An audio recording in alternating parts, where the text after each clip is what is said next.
Listo, entonces, bueno, hoy lo que vamos a ver es una introducción a la huella del agua.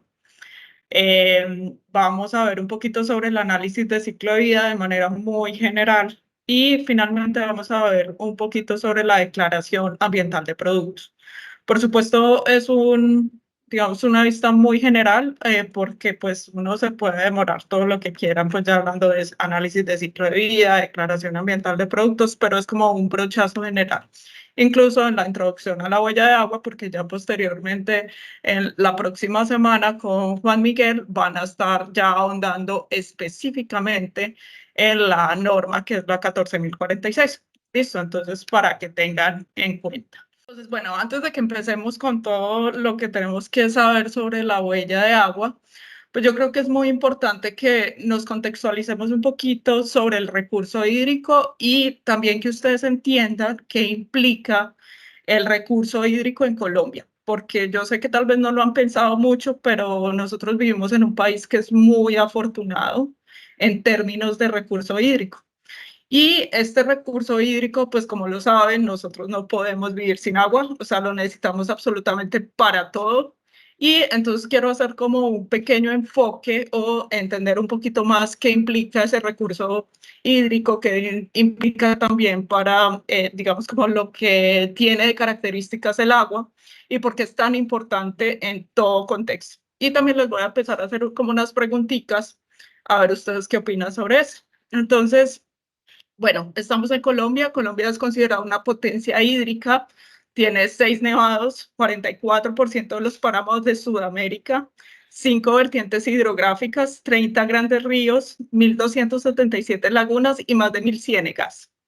El agua en el país, pues precisamente es una de las mayores riquezas que tenemos y además Colombia es el segundo país con mayor diversidad de peces y de anfibios, ¿cierto? Tenemos 763 especies y el 70% de nuestra energía, pues se la consumen las hidroeléctricas, ¿cierto? Esto es sacado de la WDF de Colombia.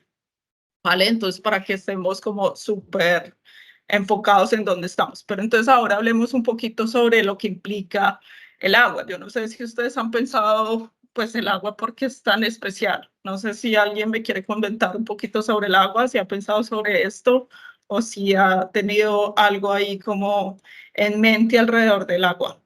No sé si alguien quiere comentar algo. Hola Natalia.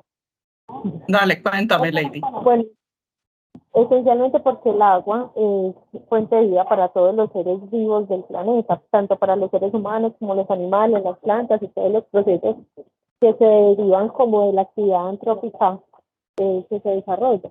Sí, Eh, totalmente. es un recurso que es fundamental. Absolutamente todo lo que se mueve a nuestro alrededor requiere agua para cualquier proceso que se vaya a realizar. Entonces, de ahí la importancia de cuidarla, de conservarla y de Totalmente, como que Lady. tratar en lo posible de hacer que se recupere lo que estamos generando, lo que estamos consumiendo, sea de forma sostenible. Así es, Lady. Ahora sí, Beatriz, puedes abrir Bueno, micrófono. sí, de acuerdo, buenos días, de acuerdo con Lady, bueno, adicionalmente que, o sea, el cuerpo humano es, bueno, según lo que no, o sea, nos han comentado los estudios que somos alrededor del 70% agua, nuestro planeta también, la tercera parte del planeta es agua y adicionalmente, pues el agua dulce es de la que cada vez escasea más y es de la cual nosotros pues la tomamos como los seres vivos para nuestra subsistencia. Entonces, de ahí la importancia del tema del agua, porque sin agua pues no tendríamos la vida en el planeta. Yo acá les quiero dar como unas peculiaridades sobre el agua. Una de ellas es que el agua es de las pocas sustancias que se expanden al congelarse. La mayoría pasa al contrario, es decir, se contrae al solidificarse. Y esto es muy curioso, básicamente porque si esto no pasara, pues ya se imaginarían qué pasaría con los lagos, con los ríos, con los mares cuando se congelan. Pues básicamente no podría haber, digamos, como todas las especies marinas que requieren, pues, vivir, ¿no? En las etapas de invierno.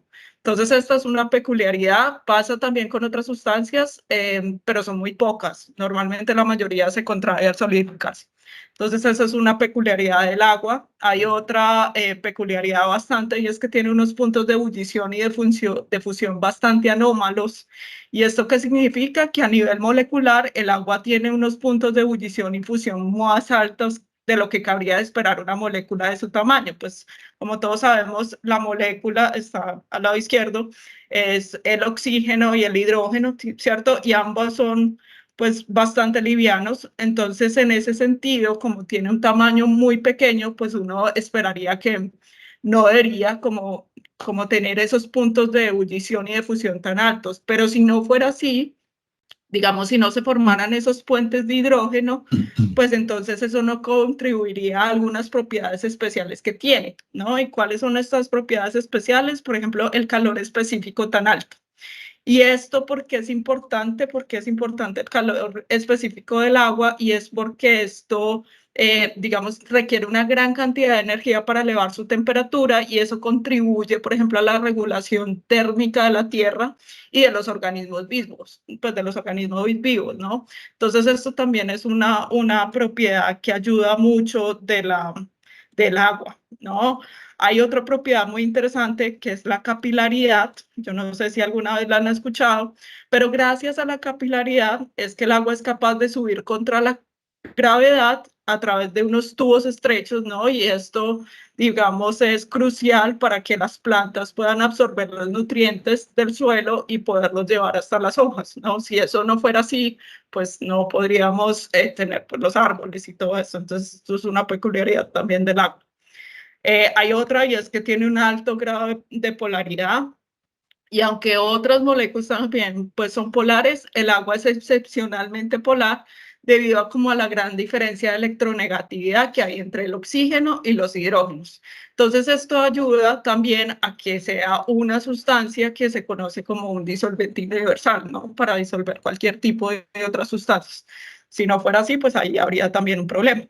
Lo otro es que tiene polaridad variable. ¿Y eso qué significa? Que puede actuar dependiendo en el medio que esté como un ácido o como una base, ¿sí? Dependiendo de las condiciones. Y esto es muy interesante porque precisamente esto es esencial para los procesos biológicos, ¿no? Y la última, que es un dieléctrico pues bastante bueno, y es que permite aislar y también apoyar la transmisión de señales eléctricas. Sí, entonces por eso es que nosotros también dentro de nuestro cuerpo, pues digamos, se pueden dar esos procesos biológicos, sobre todo en la parte de nuestro cerebro, para poder transmitir después como las señales eléctricas.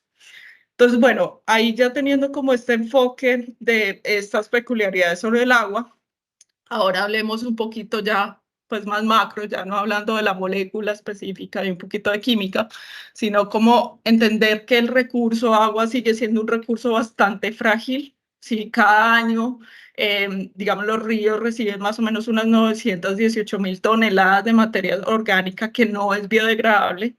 Y esto se debe, pues, sobre todo por expansión ganadera y agrícola, ¿cierto? Que se hace en las costas de los humedales, pero adicional, pues hay como unas enormes cantidades también que llegan de la minería, más el cambio climático, bueno, otro montón de cosas que están pasando alrededor que tenemos que tener en cuenta. Entonces yo Claro. les quiero hacer estas preguntas para que ustedes me digan qué opinan, ¿no? ¿Ustedes creen que cuál es la cantidad de agua que hay en el planeta? Yo quiero redondear un poco la introducción que hiciste con las propiedades del agua y iniciaste con la expansión cuando se congela. Sí. Ya se ha hecho medición de ese ángulo que mostraste ahí de 104.5, 8. Cuando el agua se congela, ese ángulo se magnifica, o sea, se amplía más y eso es lo que hace que el hielo tenga más densidad o menos densidad, perdón, se expanda. Lo otro, eh, hablaste de la polaridad del agua. Bueno, esa característica del agua hace que atraiga muchos minerales y es por eso que el agua desmineralizada utilizada para las calderas, ella se conduce a través de tuberías inoxidables y en la misma planta, en tuberías de PVC, porque esa naturaleza del agua de atraer minerales puede atacar si se utiliza una de acero al carbón. Ujú. Son esas dos apreciaciones que tenía. Muchas gracias, Ulises, ahí, por la información. ¿Alguien quiere compartir sobre el tema de lo que les acabo de preguntar? ¿Cuál es la cantidad de agua que hay presente en la Tierra? Bueno, listo. Entonces, ahorita vamos a hablar pues, particularmente sobre ese punto. Lo otro es que les quiero preguntar es si ustedes creen que va a haber suficiente agua en el planeta para alimentar 9.000 millones de personas, más o menos para el año 2050. ¿Cuál creen que es la contribución del agua para el bienestar en los medios rurales? ¿Cómo podemos combatir la creciente degradación de la calidad del agua? Y si es el cambio climático una amenaza y cómo nos podemos adaptar. Entonces, les voy a dejar esas preguntitas para que las vayan pensando y mientras tanto les voy a decir efectivamente cuál es la cantidad de agua que hay en el planeta. ¿Listo? Entonces, miren, la cantidad de agua que hay en el planeta, según este estudio de la UNESCO, de agua salada es más o menos el 97.5%, ¿no? Y hay 1.365.000 kilómetros cúbicos de agua, ¿no? Pero, pues de agua dulce solo tenemos el 2.5%, es decir, 35 millones de kilómetros cúbicos, ¿vale? De los cuales el 0.3% son lagos y depósitos fluviales, el 30.8% es agua subterránea, ¿cierto? Que está incluida dentro de la humedad del suelo, el agua de los pantanos y el permafrost, y el 68.9% son los glaciares y capas de nieve permanente, ¿no? Que con el cambio climático esto es lo que ha venido sobre todo siendo afectado. Entonces, muchos de estos glaciares y capas de nieve lo que están pasando es que se empiezan a derretir y al final pues termina ya no siendo agua dulce, sino que termina siendo agua salada. ¿Vale? Entonces, bueno, eso para que lo tengan en cuenta. Entonces, con respecto a las otras preguntas que les hice una pregunta específica sobre el agua que se necesita para alimentar 9.000 millones de personas, ¿no? Entonces, bueno, actualmente hay 8.000 millones de personas, bueno, que hay un poquito más según las cifras, pero vea, de esa cifra, 821 millones están desnutridos, ¿sí? Y este número, a pesar de que ha ido disminuyendo en los últimos 50 años, volvió a aumentar en los últimos 3, 4 y se agregó un poquito más en la pandemia, ¿vale? Y la alimentación viene de 264 millones de hectáreas de superficie de regadío, ¿no? Que estos son más o menos unos 1.500 kilómetros cúbicos por año, ¿no? Entonces empiecen a tener esto como en la cabeza.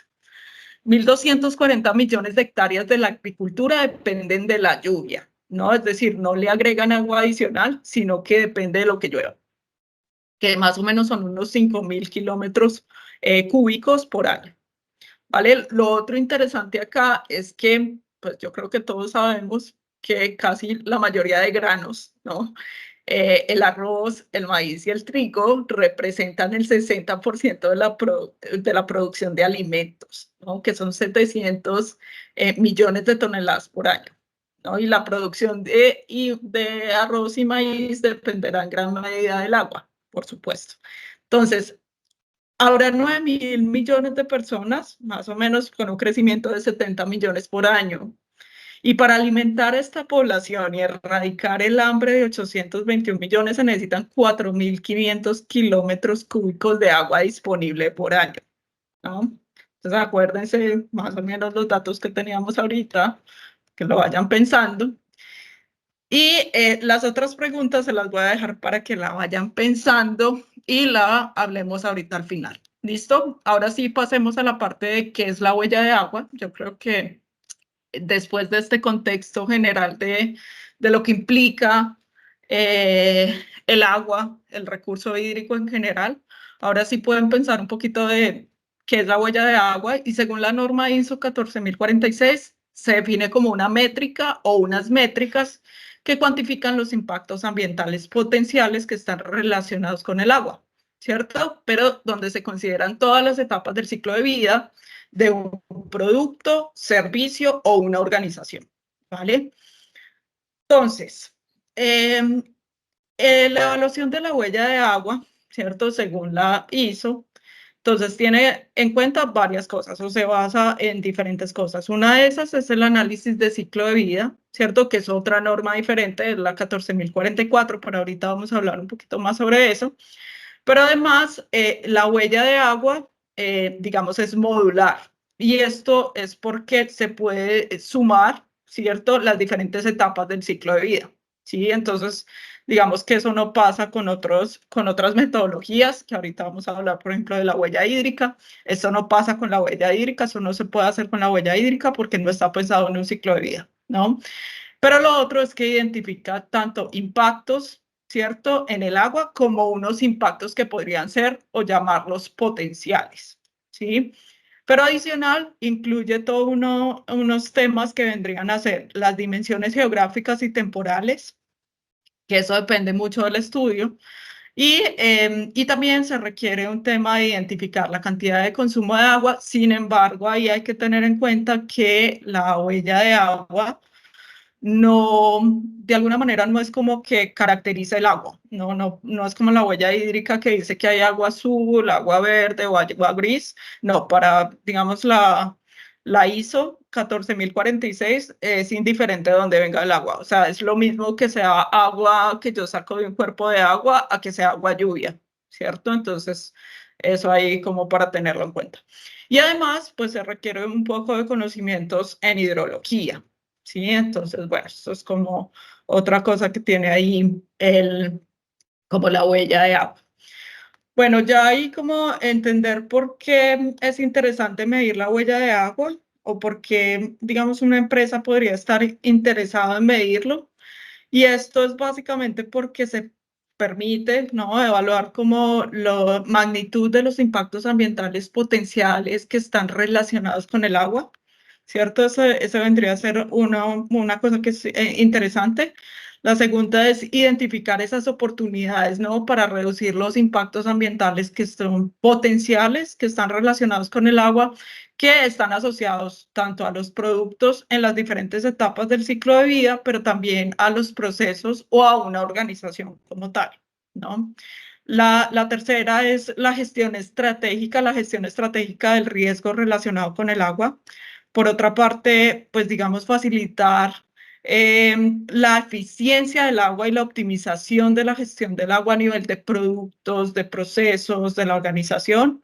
Por otra parte, pues poder informar a quienes toman decisiones tanto en la industria, en las organizaciones gubernamentales y no gubernamentales de los impactos ambientales potenciales que están relacionados con el agua. Y un sexto, digamos, como esa información que yo entregue, ¿cierto? Digamos que cuando solamente sea una información que sea coherente, fiable y que tenga una base científica, ¿cierto? Por eso es que se entrega ese informe de resultados de la huella de agua, ¿vale? Eso por un lado. Entonces, finalmente, esta norma internacional lo que les permite es poder identificar los principios, los requisitos y las directrices que están relacionados con la evaluación de la huella de agua, ¿cierto? Tanto de productos, procesos, organizaciones, pero basado en un análisis de ciclo de vida, ¿no? Es decir, desde que yo obtengo las materias primas digamos, del ambiente, hasta que yo los transformo, los paso por todo un proceso productivo, luego llega al uso por parte del cliente y finalmente llega a tumba, ¿no? O puede que no llegue a tumba, sino que precisamente los vuelva a incluir dentro de un proceso, ¿no? Esos residuos o lo que llamaríamos residuos. Entonces, digamos que esta norma lo que hace es proporcionar como toda esa información para que ustedes puedan hacer tanto una evaluación de huella de agua, que puede ser una huella de agua única, ¿cierto? O individual, o que haga parte de una evaluación ambiental mucho más integral, ¿no? Entonces, bueno, ahí eso es como un tema que tienen que tener en cuenta con la huella de agua según la ISO 14046. Sin embargo, pues hay otras iniciativas, otros estándares internacionales que están relacionados a la huella de agua. Y estas iniciativas, pues hay diferentes, pero digamos también hay algo que se llama la gestión del agua, pues que ya es otra cosa diferente. Viene también la parte de riesgos hídricos, que es otro estudio también diferente. Por otra parte, también está la huella hídrica, ¿no? Que muchas veces lo confunden ustedes. Ustedes a veces creen que la huella de agua y la huella hídrica es lo mismo, pero no es lo mismo, son dos metodologías diferentes. Sin embargo, la confusión viene porque en inglés ambas se llaman igual, ¿sí? Entonces, bueno, esa está definida como la Water Footprint Network, pero hay otra también que es el WULCA, que es el Water Use in Life Cycle Assessment. Sin embargo, esto era un estudio, pues no un estudio, era más como un grupo de trabajo, sin embargo, ya no está activo. De todas formas, ustedes pueden entrar a la página web, es bastante interesante porque esta página tiene una información de evaluación de agua muy interesante, teniendo en cuenta como los análisis de ciclo de vida de algunos productos. Entonces ahí pueden ver algunos ejemplos y bueno, pero a pesar de que ya no está activo, de todas formas ahí sacaron todo el tema de la web. Y ahí pues salió como bastante información interesante, ¿no? Y por otra parte también está la huella ambiental de productos que incluye de alguna manera un análisis también en agua, ¿sí? Entonces, bueno, estos son los diferentes como iniciativas o estándares que están relacionados de alguna manera con la huella de agua, pero que son diferentes, ¿vale? Yo acá tienen como una diferencia entre el agua, en la huella de agua y la huella hídrica, que es la que más suelen confundir. Acá esta es una tabla comparativa mucho más profunda que la que tienen en la página o en Moodle, en el curso. Sin embargo, esto pues viene de fuente del Grupo de Investigaciones Ambientales de la Universidad Pontificia Bolivariana y me pareció muy interesante compartirlos con ustedes pues, porque precisamente tiene, digamos, cuándo utilizar una, cuándo la otra, cuál es la diferencia, si uno le gustaría hacer las dos, por ejemplo, y qué es lo que estarían midiendo. Entonces, bueno, acá para que lo revisemos. Entonces, la norma ISO 14046 está realizada por la Organización Internacional de Normalización, o sea, la ISO, mientras que la Water Footprint Network está realizada por la Red de Huella Hídrica o la Water Footprint Network, ¿cierto? En inglés. El origen del agua, entonces miren que la norma ISO realmente lo que hace es que se cuantifica el recurso, pero no importa su procedencia, lo que les decía ahorita, mientras que en la Water Footprint Network sí se divide en tres tipos, en agua azul, agua verde y agua gris. En cuanto a la metodología o la fase de desarrollo de ambas, son muy parecidas, siguen teniendo como 4 fases. En la primera, que es la norma ISO, tiene objetivos de alcance, tiene un análisis de inventario de la huella de agua, una evaluación del impacto de la huella de agua y finalmente una interpretación de resultados dependiendo de sus objetivos y el alcance. Mientras que la Water Footprint Network pues también tiene objetivos y alcances, pero en la siguiente parte del inventario pues lo llaman contabilidad de la huella hídrica. Luego en el tercer paso lo llaman como evaluación de la sostenibilidad de la huella hídrica y finalmente la última parte se llama formulación de respuestas, ¿sí? ¿Qué características tiene cada una? La norma ISO, por una parte, se definió como una métrica que está basada en el análisis de ciclo de vida, ¿sí? En el que se pueden cuantificar los impactos ambientales que están relacionados con el agua, mientras que la Water Footprint Network se basa en lo que se llama el concepto de huella hídrica, que fue descrita por un profesor que se llama Arjen Hochschild, ¿sí? El cual describe la huella de agua como un indicador de uso de agua, ¿sí? Por otra parte, la norma ISO tiene un enfoque que es más estructurado y más pensado como para desarrollarse como una metodología científica, mientras la Water Footprint Network, el enfoque está pensado para que los resultados sean de fácil interpretación por todo el mundo.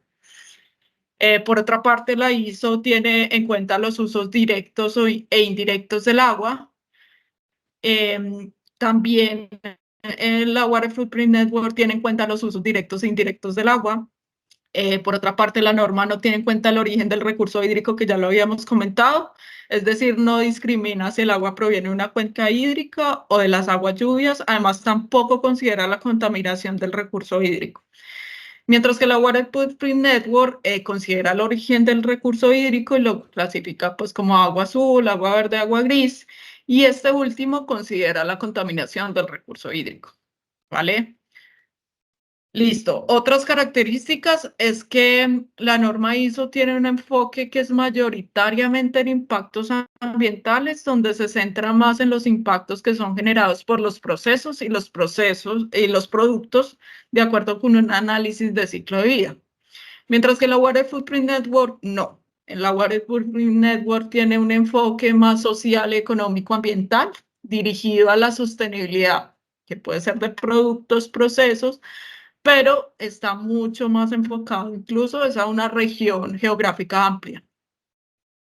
Por otra parte, digamos como sus resultados de la ISO, sus resultados son una serie de indicadores de impacto ambiental, mientras que la Water Footprint Network los impactos van dirigidos a la sostenibilidad del recurso hídrico y su repercusión social y económica de una comunidad o ecosistema. Por otra parte, la norma está más enfocada o orientada a hacer un estudio mucho más exhaustivo en la sostenibilidad de un proceso o producto, mientras que la Water Footprint Network, su resultado es más un dato de volumen de agua, mientras que en el otro es de impactos o de indicadores de impacto. Por otra parte, la norma ISO pretende pues como preservar el recurso hídrico, mientras que la Water Footprint Network pues también pretende conservarlo, pero está más orientado a servir como una herramienta de concientización o de evaluación regional del agua. Por otra parte, la norma se centra en cuantificar los impactos relacionados al agua en el ciclo de vida y van dirigidos a problemas ambientales y de salud humana, mientras que la Water Footprint Network está más orientada a servir como estudio de los impactos del consumo de agua de una comunidad y distribuir el recurso para satisfacer la demanda de la zona.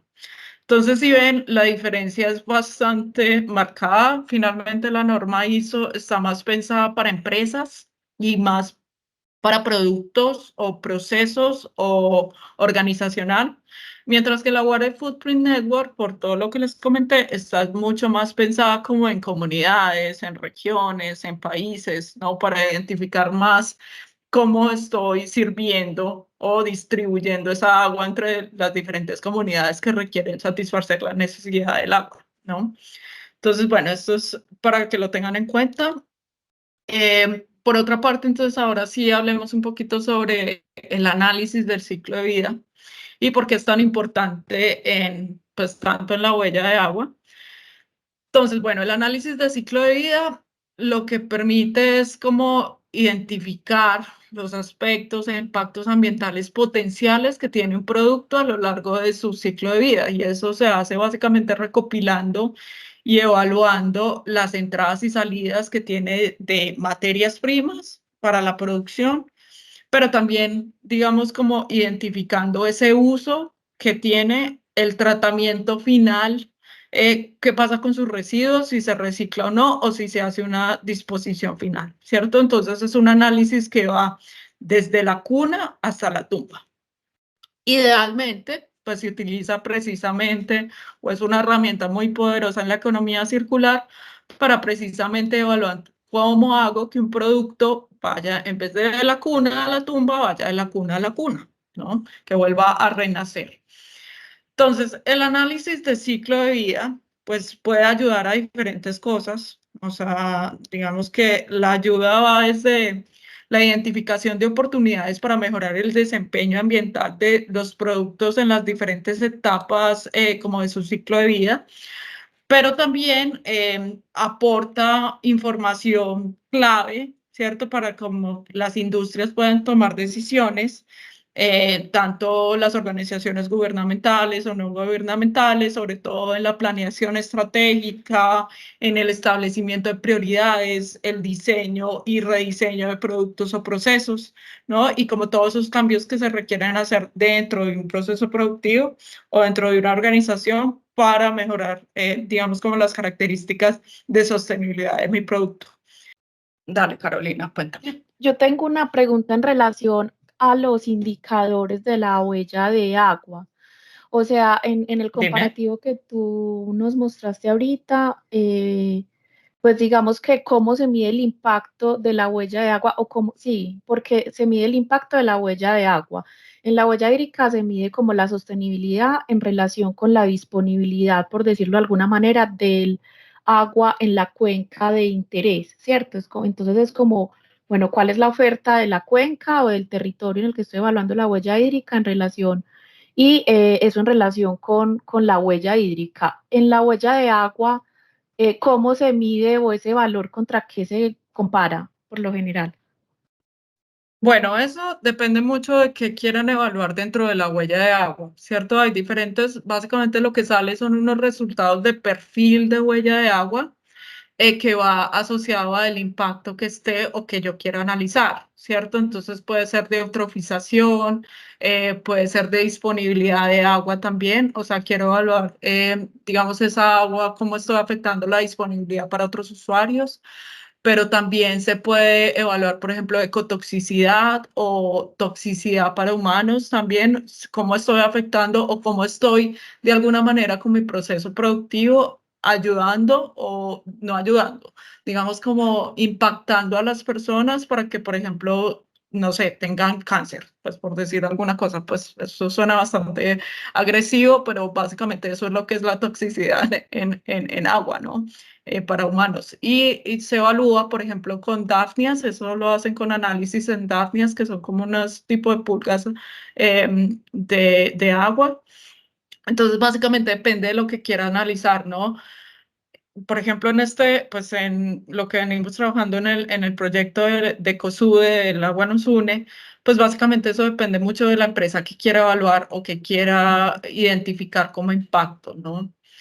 O si la va a hacer, porque también hay una huella de agua que es integral, donde se evalúan absolutamente todos los impactos que hay. Eso igual lo van a ver la siguiente charla, pero si quieren ahorita les puedo mostrar un perfil de huella de agua. Sí, de O sea otro, que, de, perdón, dime. Natalia, o sea que según eso, la huella de agua, digamos que desde el inicio para su medición tendría que estar muy orientada a específicamente qué resultados quiero obtener. O sea, son, digamos que no es una metodología única y que me da un valor único, sino que depende del objetivo de su cálculo. Sí, depende, exactamente, depende mucho del objetivo para el que yo lo estoy. Yo siempre que me reúno con las empresas les digo que la parte más importante de todo el estudio es los objetivos y el alcance, porque de acuerdo a eso es que viene el inventario y de acuerdo a eso es que viene el análisis de impactos, ¿no? Porque los impactos también los tiene que definir la empresa. Quiere revisar qué impactos va a identificar. Por supuesto, también la empresa puede decir, vamos a hacer un análisis integral de huella de agua o vamos a hacer un análisis solamente de algunos impactos, pero eso también hay que comentarlo dentro del informe. Y hay que decir que no es una huella de agua integral, pues lo ideal que yo les recomiendo es que sea un análisis integral de huella de agua, pues porque ahí van a saber todos los impactos que implica el agua, pero ahí también pueden definir un midpoint, que eso lo vamos a ver más adelante, pero básicamente es como unos impactos que hay tanto en los ecosistemas como en las personas, pero son impactos medios, es decir, todavía no estoy analizando qué pasa al final con las personas o eso que al final pasa con los ecosistemas, ¿no? Y esos ya son los impactos de punto final, que al final solamente se ven dos cosas. Finalmente, cómo impacta la salud humana y cómo impacta los ecosistemas. Muchas gracias, Natalia. Bueno, con gusto, Carolina. Ahí hay varias otras manos alzadas. Entonces, si quieren, cuéntenme. Cuéntenme porque no alcanzo a ver todos. Natalia, buenos días. Buenos días a todos. Una preguntita. Cuéntame. Me queda muy claro y gracias por el concepto del alcance y los objetivos. Suele pasar a veces en las compañías que se empieza con un objetivo y un alcance y por alguna negociación de país se pidió otro cambio a metodología más ajustada donde nació la metodología. Estos sistemas de medición deben de tener una raíz que obviamente comparten, pero se enfocan en metodologías diferentes para objetivos diferentes. Pero una empresa que ya tenga una metodología puede mutar a otra y el traumatismo no es fuerte, por lo menos ya hay una cultura de medición. Es mi pregunta específica. Pero te refieres a una metodología, cuando hablas de una metodología, ¿te refieres a huella de agua y otra, por ejemplo, huella hídrica? O no sé si te estoy Exactamente, entendiendo. así es. Ok. Así es, esa es la pregunta. Vale, pues no vas a poder comparar, pues como con años anteriores, pero técnicamente se podría hacer. Sin embargo, tengan en cuenta que para empresas y en la huella hídrica no es recomendable para todas las empresas porque no les va a aplicar en todos los sentidos. Recuerden que la huella hídrica está más enfocada a regiones, es decir, por ejemplo, si usted tiene una empresa donde usted no tiene cultivo, o sea, evaluar la huella hídrica probablemente no sea tan interesante. Otra cosa que tienen que tener en cuenta si van a evaluar huella hídrica, ustedes ahí lo que van a tener es información de cómo están afectando la cuenca hídrica, como les estaba comentando ahorita Carolina. Entonces, si ustedes van a tener información, o sea, ustedes realmente quieren tener esa información o quieren tener más información que puedan utilizar como mercadeo o que puedan utilizar en otros aspectos dentro del producto. Entonces, también dependiendo de lo que ustedes quieran como organización, ya si ustedes dicen, no, es que yo tengo un cultivo de aguacate y hay no sé, un mito urbano que dice que el aguacate utiliza demasiada agua y que está afectando demasiado la cuenca hídrica. Listo, entonces hagan una huella hídrica, pueden hacerla, pero también pueden hacer una huella de agua. La huella de agua, pues finalmente les va a dar también una ecoetiqueta que podrían sacarla, que eso también lo pueden hacer con una huella ambiental de producto o también lo pueden hacer pues con huella de carbono o lo pueden hacer con un completo análisis de ciclo de vida. El punto ahí, Sigifredo, sí se puede hacer el cambio, el tema es que no vas a ser comparativo, es decir, no puedes comparar de un año a otro y tienes que tener en cuenta las ventajas que tiene una metodología sobre las ventajas que tiene la otra metodología, ¿no?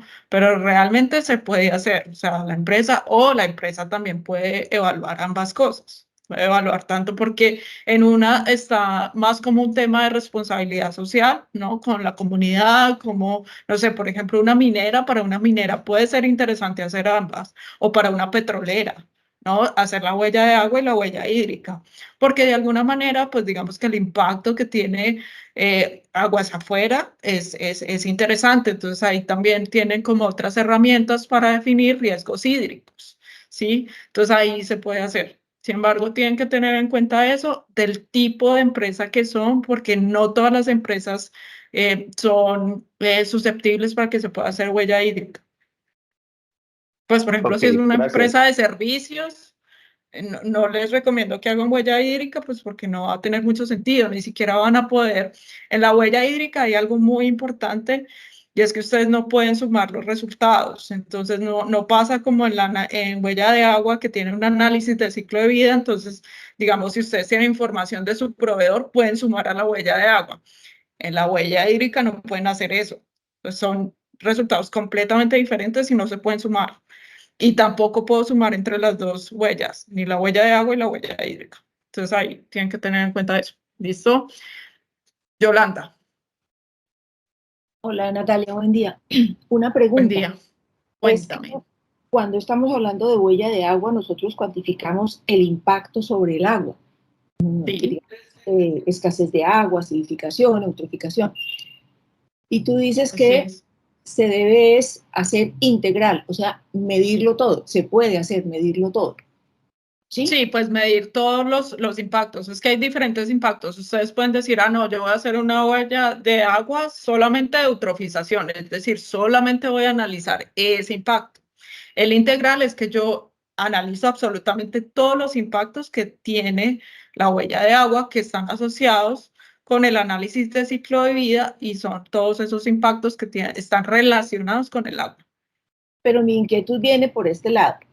Yo puedo hacer la integral, esa medición integral, y eso tiene una metodología específica para hacer esa medición integral que daría diferente si yo aplico, digamos, un modelo o una metodología para hacer toxicidad de agua, otro modelo para hacer acidificación, y luego bueno, no, realmente no, eso no, o sea, la metodología de huella de agua es la misma. Ahora, la metodología de análisis del impacto cambia. Depende del modelo que yo use. Y hay diferentes modelos, que eso lo van a ver más adelante. Ustedes están muy emocionados y se están yendo muy lejos. Estamos en la introducción. Pero sí, básicamente depende del modelo. Hay diferentes modelos de análisis, por ejemplo, es decir, yo puedo hacer eutrofización por un tipo de modelo. Hay otros que tienen modelos únicos, por ejemplo, la toxicidad solamente se analiza con la US Tox, o sea, no hay otro método. Pero hay otros impactos que sí tienen diferentes modelos y eso depende mucho de la disponibilidad de información que tengo en la compañía. Porque a veces yo digo, bueno, voy a evaluar pero es que la información que me está pidiendo no la tengo. ¿Sí? Entonces, de pronto me toca utilizar otro modelo y eso depende mucho de la disponibilidad de información que tenga. Pero entonces, el resumen, Yolanda, es la metodología de medición de huella de agua es única. Es decir, yo tengo una metodología estructurada, que es la que les mostré, objetivos, ¿cierto? Alcance y, bueno, el inventario y todo esto, ¿cierto? Esa es la metodología general de la huella de agua.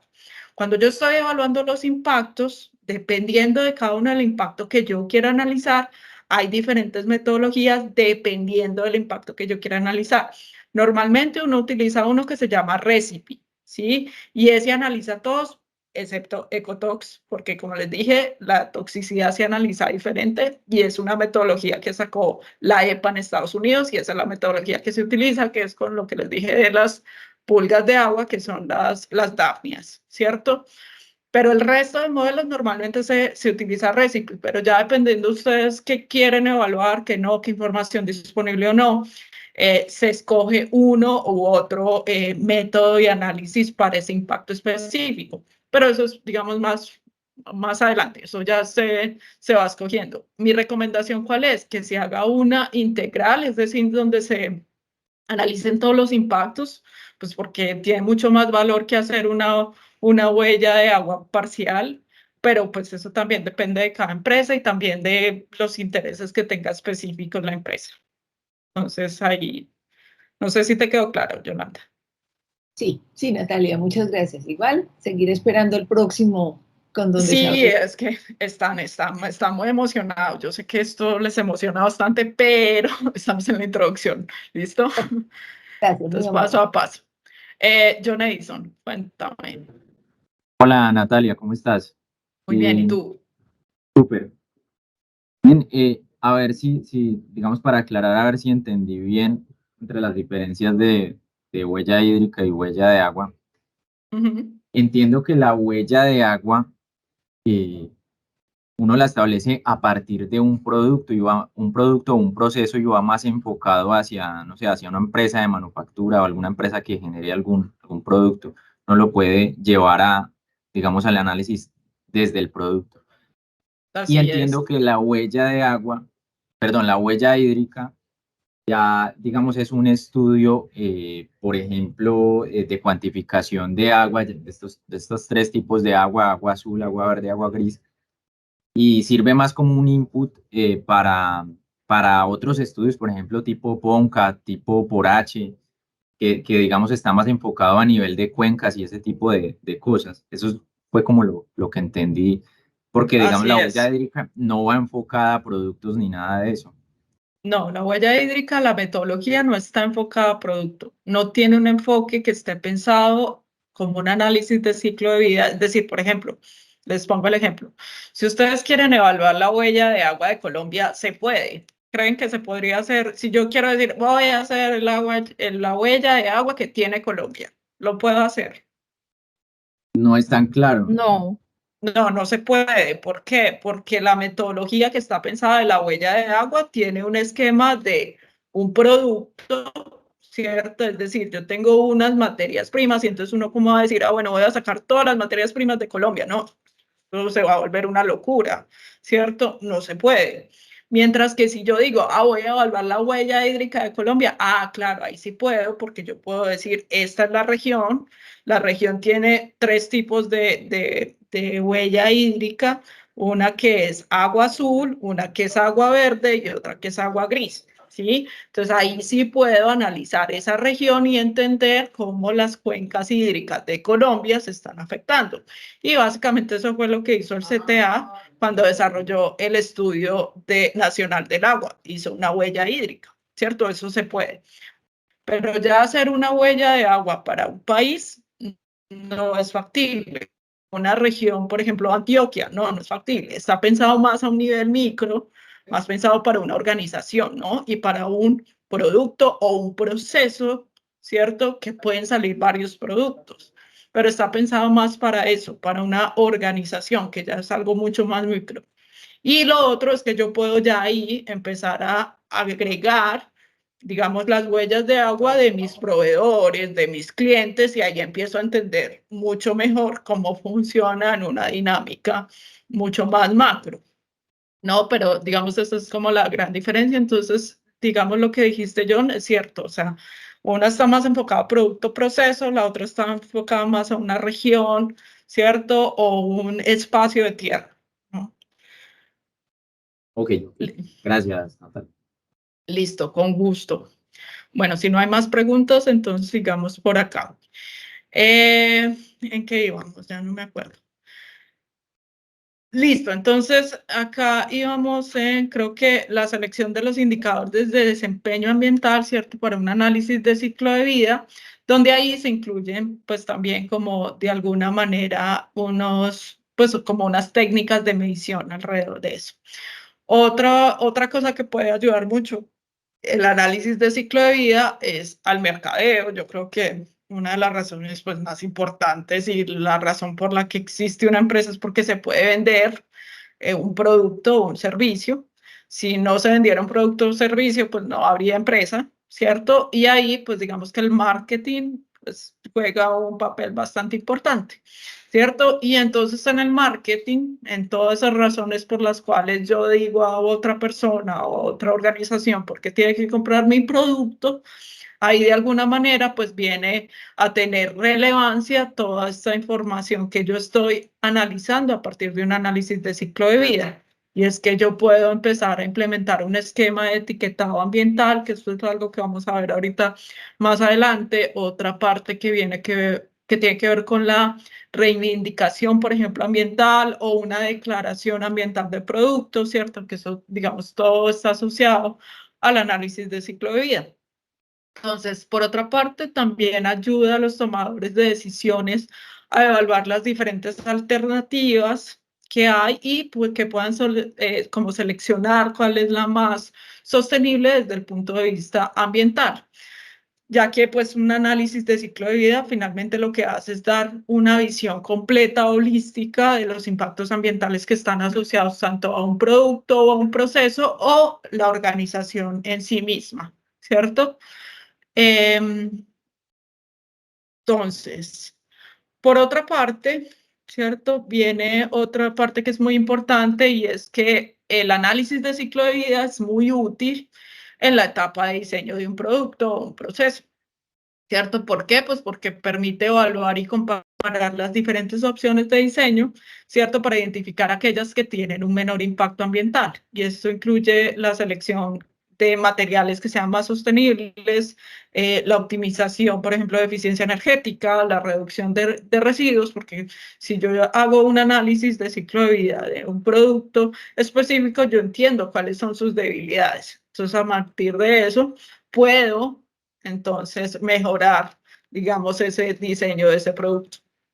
Por otra parte, digamos, la proporción o la información que proporciona esta es una base objetiva, no es porque yo creo que, sino porque en realidad yo tengo una base que es objetiva y cuantitativa para poder comunicar y divulgar esa información ambiental a lo largo de la cadena de suministro y también hacia los consumidores, ¿no? Permitiendo que sea mucho más transparente al compartir esos datos y los resultados del desempeño ambiental de ese producto o proceso o de esa organización. Y por otra parte, digamos, por supuesto, también de alguna manera es un argumento de venta, y es que ayuda a mejorar la imagen y la reputación de una empresa, ¿no? En términos de sostenibilidad, al demostrar pues el compromiso que tienen con el medio ambiente. Entonces, básicamente esas son las razones o en lo que puede ayudar a un análisis del ciclo de vida. También pueden haber otras razones, pero esas son como las más específicas. Ya para que tengan en cuenta, digamos, el análisis de ciclo de vida, hay 2 normas ISO que son las que, digamos, las que dan como todos los lineamientos para cómo se debe hacer un análisis de ciclo de vida. Entonces, por una parte está la 14040, ¿cierto? Esta es una norma pues muy importante para quienes quieren realizar un análisis del ciclo de vida porque detalla, digamos, los requisitos para efectuar un análisis de ciclo de vida, que este es el que está en la 14044. Entonces, en la 14040 incluye, es más como los principios y el marco de referencia para un análisis de ciclo de vida, no tanto como pues como los requisitos y directrices específicas que están en la otra norma. No describe la técnica del análisis de ciclo de vida en detalle, ni especifican las metodologías para las fases individuales del análisis de ciclo de vida. Y la norma ISO, de alguna manera, pues la 14040 anula y reemplaza la norma ISO, que es la 14041, ¿no? Porque es mucho más vieja, es del 98, y la ISO 14042, que es del 2000, y también la 43, que es cierto, fue más como unas revisiones técnicas que se hicieron. Entonces, mientras que la 14044, ya esta norma sí especifica cuáles son los requisitos, cómo se debe hacer el inventario, las directrices en general, define como los términos y las definiciones que toma de la ISO 14040, y ya digamos que ahí con esas 2 normas pueden hacer perfectamente un análisis de ciclo de vida, pero ustedes saben que las normas ISO finalmente son muy a discreción del usuario, ¿no? No son como tan específicas como uno quisiera. Y bueno, entonces, ahí cómo se relaciona el análisis de ciclo de vida y la huella de agua, y es que el análisis de ciclo de vida, dime. ¿Cómo estás? Buenos días para todos. Nati, yo tengo una duda con estas 2 ISO. Estas 2 ISO entonces están enfocadas al análisis del ciclo de vida general. Sí, general. O sea, la diferencia es como su metodología. No, como la lo que diferencia, incluye una y la otra.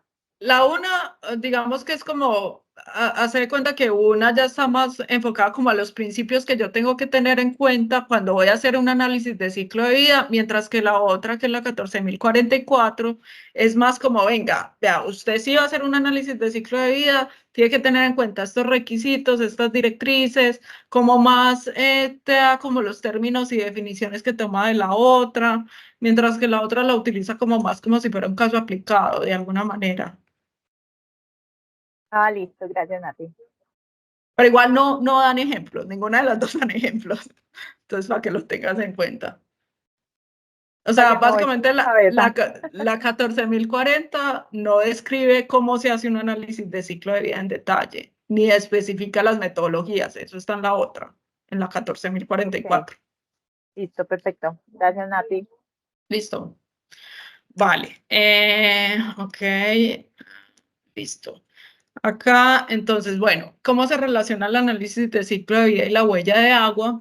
Bueno, básicamente el análisis de ciclo de vida da la estructura, ¿cierto?, que se debía hacer para una huella de agua, tanto de producto como de organización. Es la estructura, que se sigue la misma. Incluso para una huella de carbono es lo mismo. ¿cierto? Y la estructura es la misma para el análisis de ciclo de vida, solamente que se llama diferente. Pero digamos que la estructura es la misma, defino unos objetivos y alcance, hago un inventario, con el inventario evalúo los impactos y con esos impactos, con el inventario y con los objetivos y alcance, hago una interpretación de resultados según mis objetivos, ¿sí? Entonces, esa es como la estructura, esa es la estructura que le da el análisis de ciclo de vida a la huella de agua, tanto de producto como organizacional.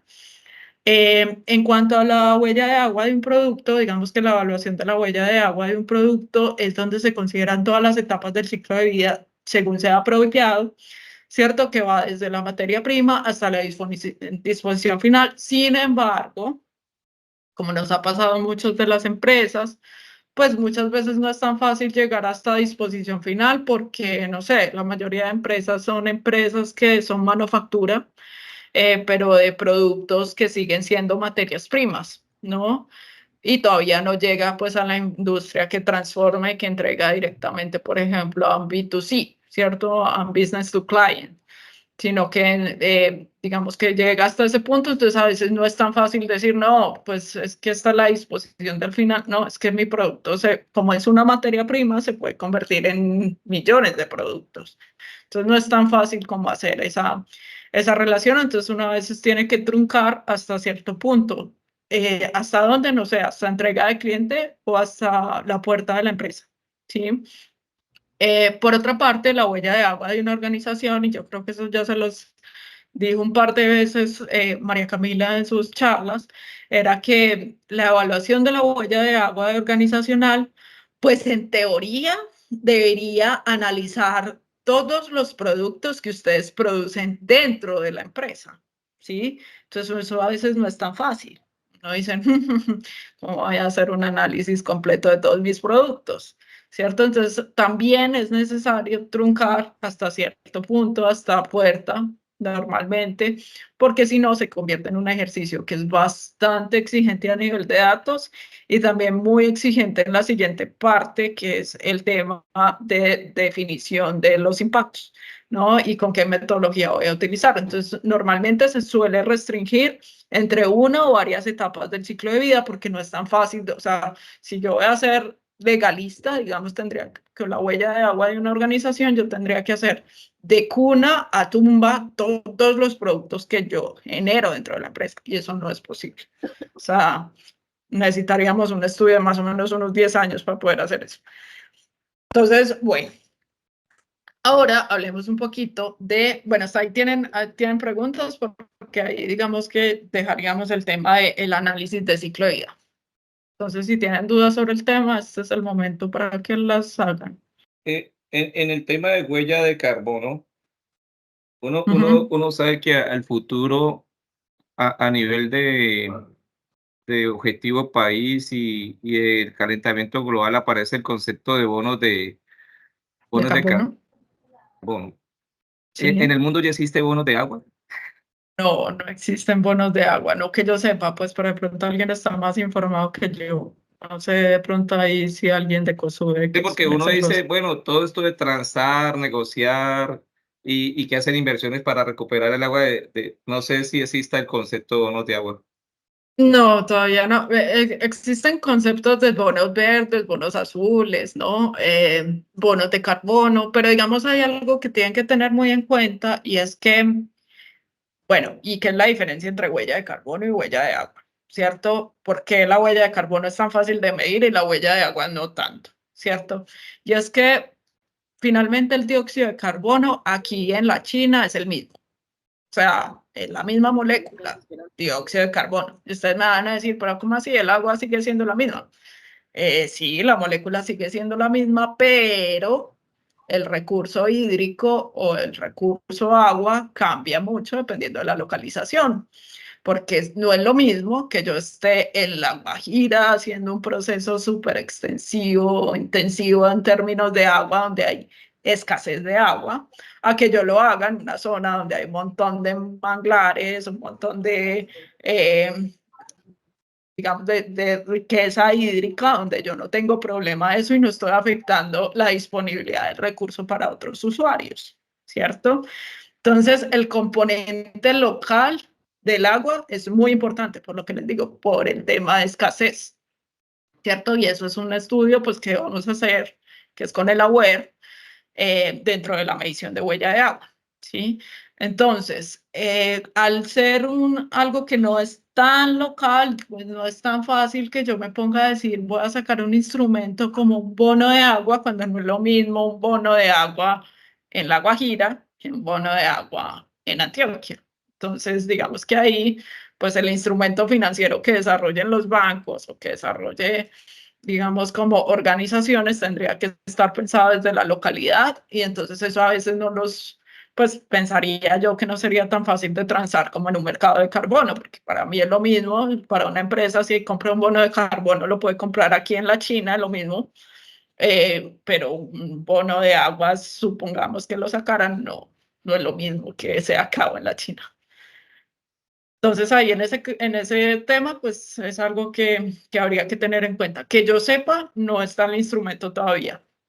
Que sí hay, es un tema de riesgos hídricos, donde ya sí se empieza a trabajar desde la gobernanza del agua, que es algo que de hecho está incluido en este programa, y que ustedes de hecho vienen trabajando con el equipo de gobernanza. Entonces, digamos que ahí es algo adicional que tienen que pensar, pero por ahora, que yo sepa, bonos de agua no existen, pero puede que esté mal informada. Si alguien sabe.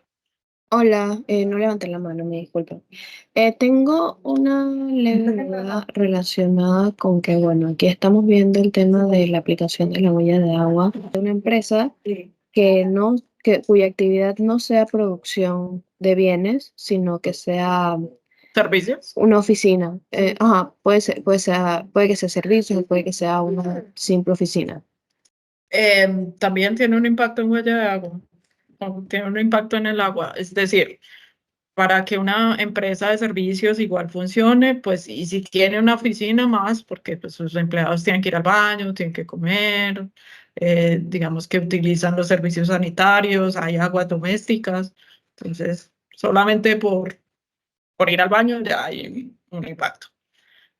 Entonces también se mide, solamente que ahí ya sería administrativo, o incluso también con el tema del consumo, porque recuerden que cuando uno analiza la huella de agua, no solamente tienen que analizar el agua, eso lo van a ver más adelante, pero no solamente van a analizar el agua, es decir, una empresa me dice, no, es que yo consumo tanta agua y no, o nuestro proceso casi no usa agua porque, no sé, producen plásticos, por ejemplo. Los plásticos en producción no se utiliza agua, eso no se requiere, pero a pesar de eso, el material que utilizan requirió agua para poderse producir, y digamos que ahí viene el concepto de agua virtual, que es, digamos, todos los productos que yo consumo, que están en el mercado, tienen una huella de agua asociada, ¿cierto? Solamente que no es visible, porque puede que el agua esté embebida en el producto, o puede que para poderse hacer ese producto, pues se utilizó agua.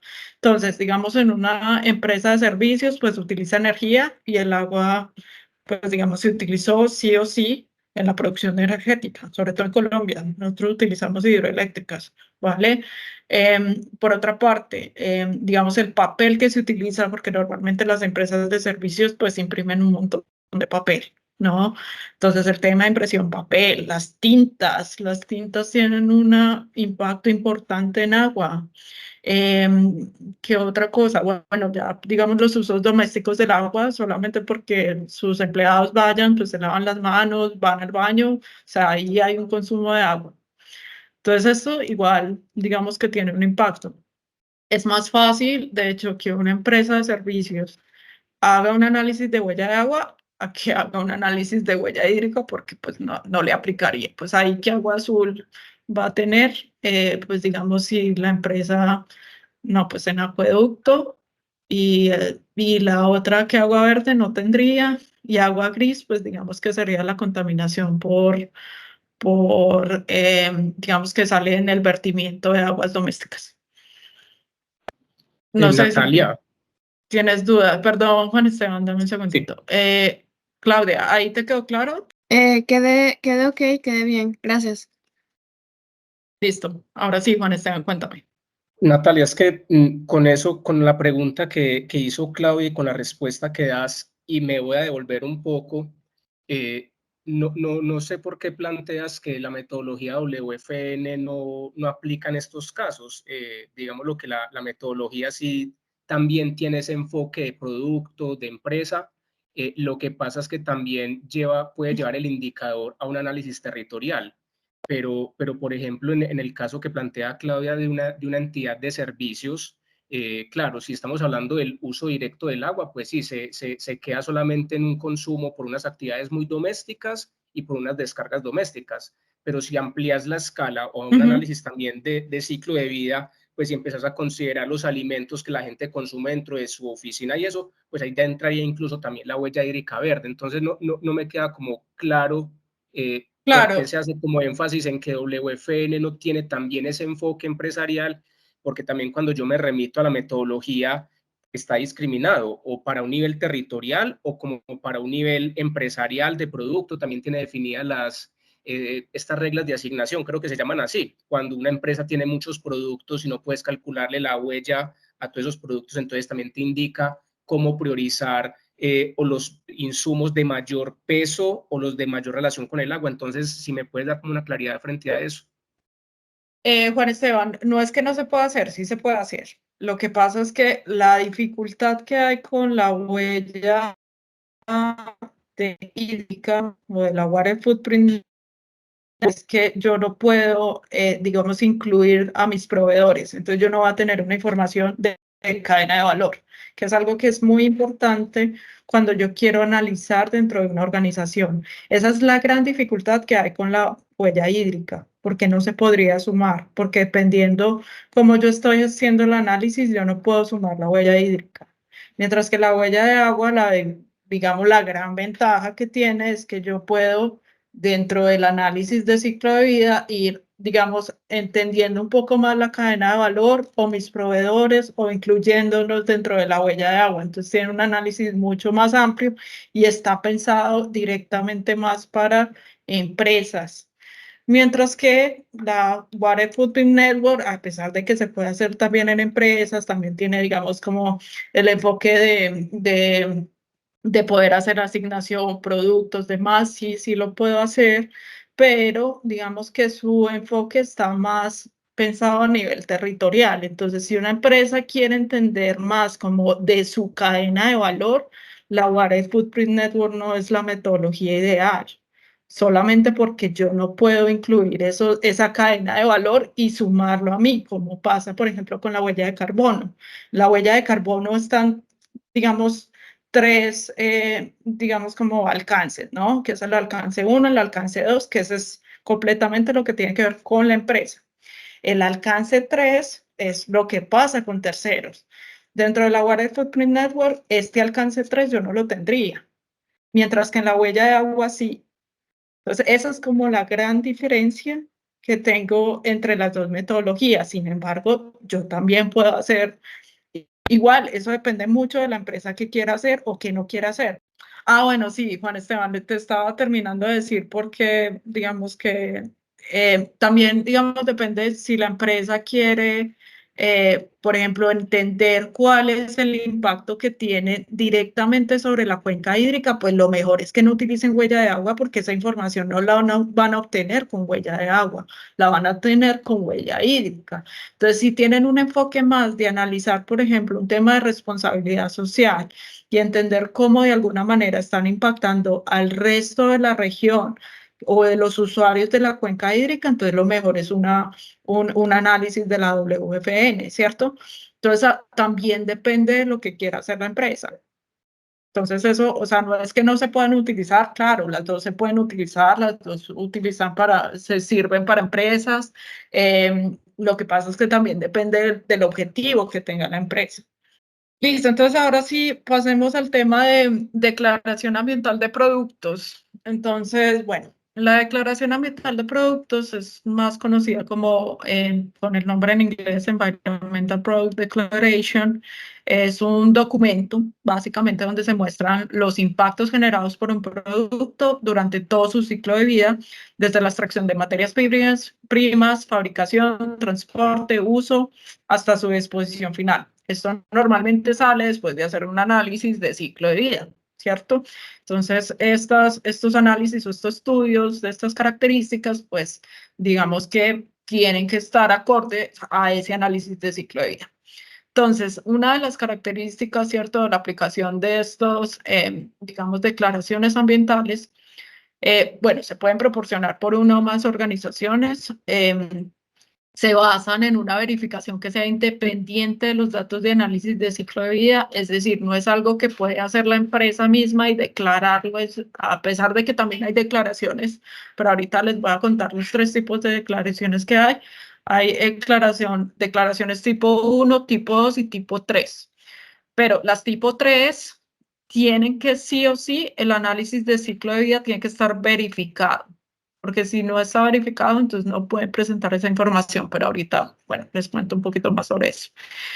Del análisis, entonces, también del inventario que sale del ciclo de vida o de los módulos de información de acuerdo a las normas ISO 14040 y cuando corresponda con la información ambiental adicional. Se desarrollan, digamos, utilizando parámetros determinados. Esto depende, pues, también mucho de lo que quiera analizar la empresa. Y, por otra parte, digamos, están sujetas a la gestión de un administrador de un programa, es decir, tiene que haber el que, digamos, como que este sello lo entregue a alguien, o sea, un tercero, ¿sí? Un tercero que es el que entrega el sello. Normalmente en Colombia pues funciona mucho con el ICONTEC, ¿cierto? Hay diferentes programas o sellos ambientales y eso depende pues también de quién es el administrador. También depende, muchas veces hay, digamos, declaraciones ambientales que entregan también organizaciones europeas o que hay un programa específico. Por ejemplo, en Colombia, no sé si han escuchado o lo han visto, pero salió, por ejemplo, uno de un sello que da, por ejemplo, Claudia Bamón, ¿no? Para un tema de ropa sostenible. Y para el sector textil. Entonces, digamos que ahí es un administrador de un programa que entrega, digamos, ese sello después de hacer unas evaluaciones y demás, de acuerdo a eso, pues si se te entrega el sello o no, y eso depende, pues, básicamente de las auditorías y demás. Entonces, digamos que estas, siempre las declaraciones ambientales, digamos, las de tipo 3, que ahorita les voy a explicar, están sujetas a esa gestión de un administrador de un programa, que puede ser una compañía, un grupo de compañías, o un sector industrial, o una asociación comercial, ¿cierto? O autoridades o organismos públicos, organismos científicos independientes. Bueno, de ahí, pues, digamos que hay muchos tipos. Hay diferentes ecolabels, pues estos son algunos, ¿cierto? También depende mucho de lo que uno quiera hacer o quiera encontrar o quiera buscar o dependiendo del producto que uno tenga. Por ejemplo, hay este que es de Global Organic Textile Standard, ¿cierto? Hay otro que es EcoCert. Bueno, casi todos estos son internacionales. De hecho, acá no hay ninguno que sea como nacional, por lo menos no veo ninguno que sea nacional. Este, por ejemplo, que es de la Unión Europea, este es de Estados Unidos, bueno, hay como diferentes dependiendo, pues también como del mercado al que yo quiera acceder y también qué quiero hacer con mi producto. Las declaraciones ambientales de producto, digamos, lo que buscan de alguna manera es como que comparar los impactos ambientales, tanto de los productos o servicios dentro de su ciclo de vida, ¿cierto? Y pues pueden haber muchos parámetros, pero pues como los parámetros generales, estos parámetros, y digamos que va uno desde el enfoque de consumo energético, otro que tiene que ver con el agotamiento, por ejemplo, de recursos, cómo es el producto, digamos, de alguna manera, digamos, se está también agotando recursos que son, digamos, que pueden ser escasos, ¿no? En el caso, por ejemplo, de productos que tengan una electrónica muy específica o que requieran algunos tipos de materiales que son escasos y que no son tan tan extendidos. Por otra parte, también está, digamos, ese producto como consume agua o cuánto consume agua, cómo, digamos, ayuda o impacta el cambio climático. Por otra parte, también los residuos sólidos que genera. Bien, viene un tema de acidificación atmosférica. Sí, listo, la generación de residuos. Y otra parte, digamos que hay el tema de acidificación atmosférica, la polución del aire y del agua, y por otra parte también cómo afecta la formación del ozono. Eso normalmente es lo que sale en pues digamos como en los estudios o en las declaraciones ambientales de producto. Y ya por otra parte, digamos que esta es una página que les recomiendo. Bueno, acá lo que les iba a mostrar era esta página es súper buena, se llama Ecolabel Index. Ahí pueden escuchar, ahí pueden buscar básicamente cualquier tipo de ecolabel que estén interesados de implementar dentro de los productos que ustedes generan dentro de sus empresas, y dependiendo del que necesiten o el que quieran utilizar, pues ya ahí les conecta con la página o con la organización directa que lo ofrece, y ya qué tipos de requerimientos requieren para poderlo aplicar o cuáles no. Entonces ahí se los recomiendo, se llama Ecolabel Index. Y ahí pues pueden buscar cualquier tipo de ecolabel que quieran hacer. Son más o menos 456. Dentro de, digamos, el Moodle y la información que tienen, hay otra página que tienen recomendada, sino que quería traer una diferente a la que está ahí. Bueno, por otra parte, digamos como la estructura que tiene una declaración ambiental, hay varios tipos. Digamos, esa específica, esa norma, es como las declaraciones ambientales tipo 3, y especifica cuáles son esos principios y procedimientos y cuáles son los requisitos y características que tienen que seguir esas declaraciones ambientales, que tienen que tener una tercera parte. Entonces, la aplicabilidad es que dependiendo pues, como de quien desarrolla la declaración ambiental, pues puede no conocer exactamente su público, y es muy importante como que esa información que necesitan los diferentes compradores, usuarios, ¿cierto? O las grandes empresas, ¿cierto? Y estos, digamos que en los tipo 3, los responsables del desarrollo y de estas etiquetas están basados en esa norma. No es como que uno pueda hacer cualquier tipo de manera independiente.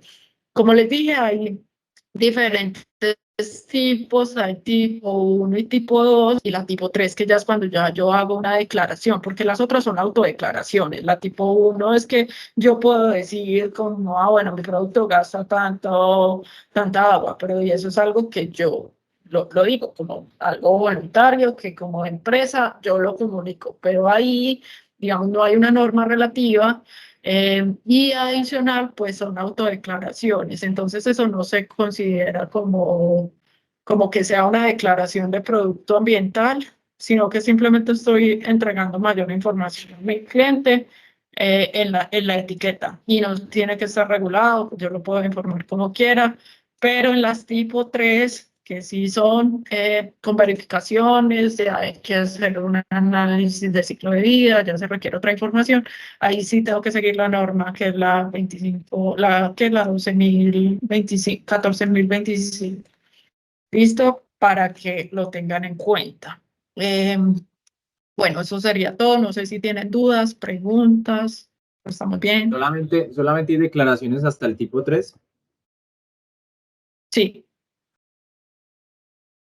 Sí, es que las tipo 3 ya son las que son verificadas por un tercero. Ya. Entonces, normalmente ahí se tiene pues una auditoría. Es igual como pasa, por ejemplo, con la 9001, ¿cierto? Que uno tiene una auditoría adicional, ahí se verifica. O, por ejemplo, cuando ustedes, no sé, han mandado a hacer análisis en laboratorio, y entonces el método, digamos, sigue toda una metodología específica para hacerse. Y cuando se hace verificación del método, básicamente es lo mismo, es que este método lo tiene que reproducir otra persona, tiene que verificar que efectivamente sea así y para decir que efectivamente el resultado que yo estoy obteniendo del laboratorio es real. Básicamente con las declaraciones de productos son igual. Es como si fuera un análisis de laboratorio. Esto igual es la introducción. Yo sé que tienen más preguntas, sobre todo con el tema de impactos, pero es que están muy emocionados. Eso es más adelante. Hablar del análisis de sensibilidad también. Pues ahí hay un montón de cosas que hay que tener en cuenta. Sin embargo, esta era como una introducción general al estudio. De hecho, creo que a partir de hoy, si mal no estoy, ya se les habilita como el módulo 2. Entonces, para los que no alcanzaron a ver el módulo 1, para que lo revisen, vean el módulo 1, el módulo 2. Dale, Santi. Sí, buenos días para todos. En el chat del evento está la lista de asistencia para que por favor las personas que no lo hayan hecho la diligencien, que es muy importante pues como hacer ese seguimiento a los eventos sincrónicos. Muchas gracias.